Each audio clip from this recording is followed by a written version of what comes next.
It's Christmas time, and if you are a Sony alpha photographer, you're probably thinking about making a present to yourself by buying a new lens. And today I want to share my top 10 full frame lenses that you should consider to buy. This is based on the experience I have. Since the very dawn of the E-mount system, I was writing on sonoforumos.com. I'm still writing on it, so I know each lens that has been announced in all those 14 years. And today I want to share my top picks for the full frame E-mount camera. So I'm leaving out the aps-c for now. And there's really a lot to choose from, because if you check out the BH Photo site today, there are 275 full frame E-mount lenses you can choose from. So there's plenty of option, and that's actually the real strength of the E-mount system, is that there are really any kind of possible choices. So it's sometimes very difficult to choose the right one. And my top 10 picks are based on my very personal need. So your needs might be different, your budget might be different. So this is not to say that those 10 lenses are really the best for you, but it might help you to guide you in the right direction. That's why I'm making this video. Before I list you all those 10 lenses, I will give you two basic advice. First of all, if you're not a professional photographer or you don't know about lenses, don't spend much money. Try to buy the most affordable, cheapest standard zoom. That means like a 24 to 70 or 28 to 70. Buy it as cheap as it gets. Buy it used in time. Try to use it, try to figure out which focal length you like most, what kind of photography you like most,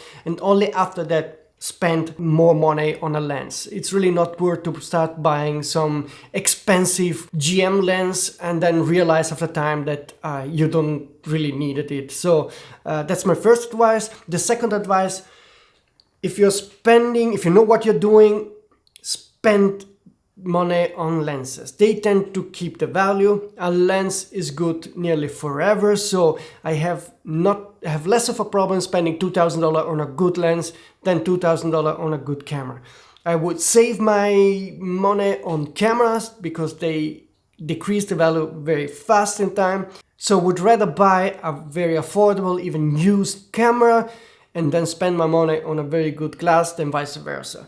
Those were my two advices. But now let's go through the 10 top E-mount lenses you can buy, at least in my opinion. The first lens is the very standard 24 to 70mm 2.8 GM2 lens. It's an expensive lens, but it's also a very good lens. Compared to the lenses from Nikon and Canon, this is much shorter, so around 6mm shorter, much lighter. It's 110 grams lighter than Nikon and about 205 grams lighter than Canon, and it's also optically an excellent lens. So if you need a lens that does it all, the 24 to 70mm 2.8 GM2 is certainly a very good lens. If the lens is too expensive for you, here comes my second pick. It's the Sony 20 to 70mm 4.0. It's $1,100 cheaper than the GM lens, so you save quite a lot of money.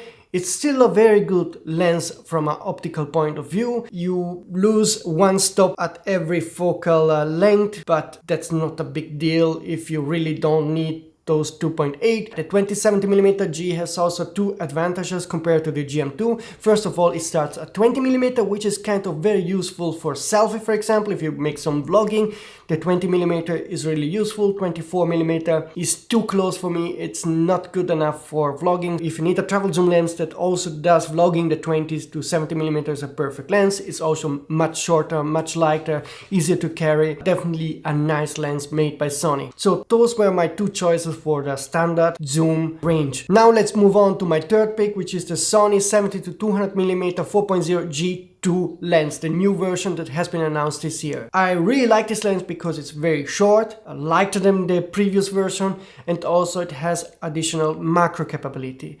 You could go for the very excellent 70 to 200mm 2.8 GM, but it costs much more, and also it's heavier and not so user-friendly when using it handheld. So I would definitely prefer to go for the 4.0 if possible, if you don't need those extra one step of performance. As you know, I'm a strong believer in like lenses that are easy to carry with you, because in the long term, those are the lenses that you tend to pack in your bag or carry with you whenever you travel. Now let's move on to option number 4. It's a Sony 50mm 1.4 GM. This lens also has been announced recently, and it's an excellent standard fast prime lens from Sony. It has perfect autofocus, perfect optical quality, also very compact size. Also in this case it beats the competition from Canon and Nikon. This lens is very compact, so it's easier to carry around with you. There is another GM option, which is the f1.2, but it's quite a bigger and much more expensive lens. You can get 33% more light with the 1.2. So for some people this might make a difference in some situation, but I don't think that's really worth. I would definitely go for the 1.4, and it's definitely a perfect lens for any kind of use. I would not have any doubt to go for this lens. Option number 5, the Sony 85mm 1.8 and the normal G lens, so not the 1.4 GM. I have the lens here, and I really love this lens because it's an affordable Sony lens with great bokeh and great optical quality. It's also light and compact, so for me it's easy to carry around, go around the city and take some nice shots of my kids, of the people, street photography, do some nice portraits of people. Don't go for the 1.4 unless you really need that extra bokeh performance. If you're looking for an 85mm lens to get some nice portrait shots, consider this lens. If you really want to see the ultimate bokeh performance, test out the 85mm GM 1.4. If it's important for you, go for that lens. It's excellent, otherwise this will do just fine. Now let's move on to option number 6. This is the Sony 200 to 600mm lens. I did own this lens, so I had some quite nice experience using it. It's a very long lens, and I sold it for one reason. It's simply too big for the kind of photography I use. I don't really need the 600mm reach, so I sold the lens, but not because I was unhappy. Actually, it was very funny. The optical quality is really great. I think also the price is quite okay. So if you need that range between 200 and 600mm lens, definitely consider to buy this lens. You will be happy from the image quality you will get. And now let's move on to my top pick number 7. It's the Viltrox 60mm 1.8. So this is a new company. It's not one of the legacy company from Japan. It's a Chinese lens, but I do own this lens. I'm actually using it right now to record this video, and I'm really amazed by the price performance balance of this lens. First of all, optically it's very impressive, so I have no issue using this as a professional lens.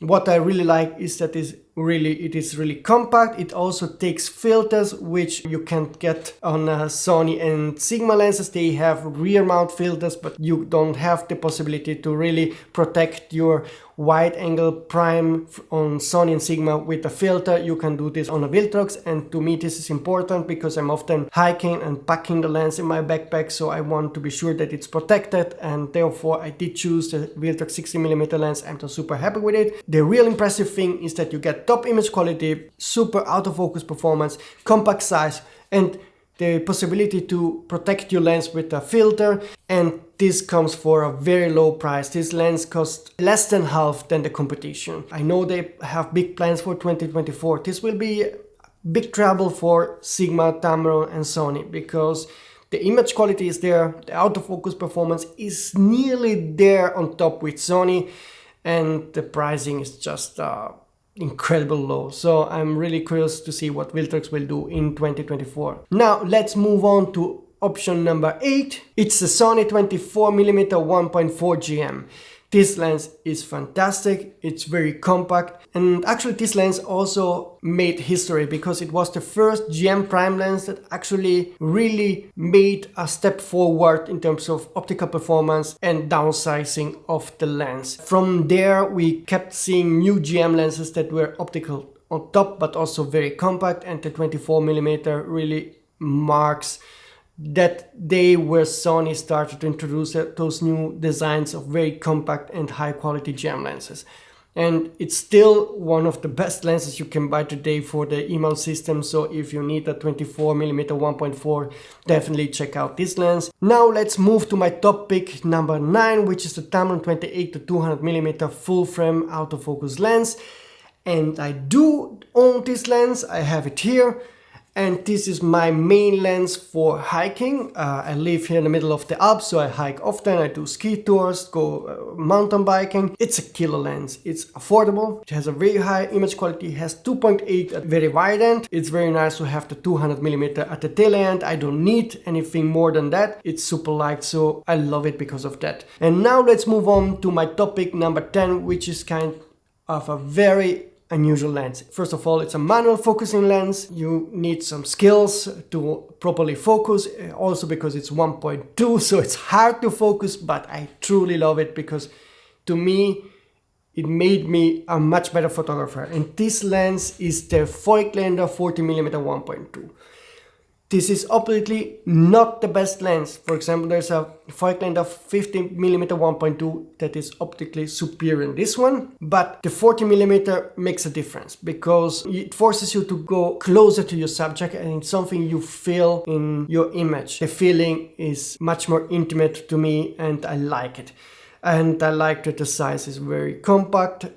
So for me, it's always easy to carry around. I always have it mounted on my Sony a7R5, and for that it's hard to advise because this is not for the masses. It's really for photographers and people that want to find something different. And shooting at 40mm 1.2, after a couple shots you will notice that you are creating something unusual with your images. So if you really want to be more experimental and you trust me on this and you have no problem shooting with manual focusing lenses, consider this one. And if you need a better optical performance, go for the Voigtlander 50mm 1.2, which is really excellent. So those were my 10 best lenses that I can advise to you. There are many other lenses that are great, certainly some lenses that are better, but those are lenses that are not really interesting for me and for my kind of photography. So don't take this as a sort of biblical list of top lenses that God advised you to buy. This is not the case, but this is just meant, like I told you, to help you sort out what kind of lenses are good for my kind of photography, which is hiking, landscape photography, street photography, portrait, and I'm very happy with those kind of lenses that I currently own. There are lenses I wish Sony to make. There are actually 5 lenses on my list, but for that I will make a separate video where I will list the 5 lenses that Sony or Tamron or Sigma should do in 2024, and I'm crossing my fingers some of these will really be announced. And for that you have to watch my next video. So please, again, first of all, like this video to help me in the YouTube algorithm, and also subscribe to the channel if you don't want to miss my next video. And all the lenses I did mention in this video are linked in the description box of this YouTube video. Those are affiliate links, which means if you buy the lens using that link, I will get a commission that usually is between 1% and 4%, and this will help me to keep doing my job. And also it doesn't cost you anything more, so the price is the same. It's just that you will help me doing my job. That's it for today, folks. I hope you enjoyed the video. See you soon.